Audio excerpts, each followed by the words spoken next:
And I would like to also say a few words. Right across the hall, the CEO of TikTok is now testifying about the mental well-being of America's youth.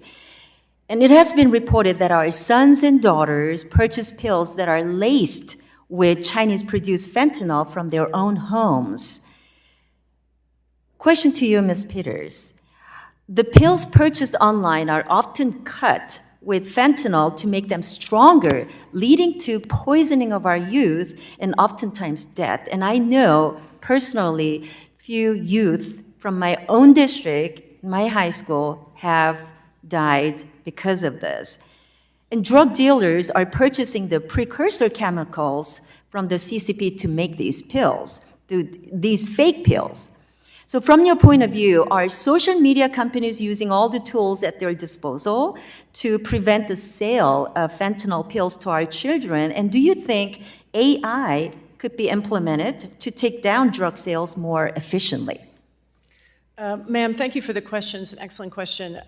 They're absolutely not doing everything they could do. Many platforms say that they're building AI to look for drug-related content and remove it. In a lot of cases, they could use simple if code. The images I showed earlier had drug hashtags. You don't need special AI to look for that. If it says buy or sell oxycodone pills, delete it and report it to law enforcement. I mean, that's not complicated AI, and I'm not a tech person. There's a lot more these platforms could be doing. We have whistleblowers inside several big tech companies who have told us they've lost control of their platforms. They can't control it anymore because of the open way that they've been set up. It is the days for the tech industry to be allowed to self-regulate and to police their own systems are over. I don't know how many more Americans have to die before Congress realizes that and starts to change the laws governing cyberspace. I've known everyone on this panel except for Mr. Grellner for years now. We've all studied money laundering, transnational crime, criminal supply chains for years. I've switched my focus exclusively into social media because there is just so much of it going on our social media platforms. So this is really an urgent issue, and it's not just impacting drugs. It's involved in the spread of child pornography, human trafficking, child sex trafficking, the wildlife trade, antiquities, all sorts of fraud and scams.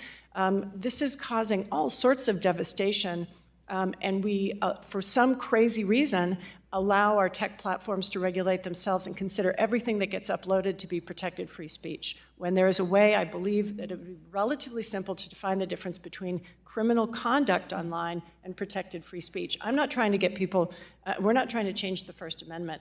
We're trying to define the difference between speech and conduct, and that's very possible.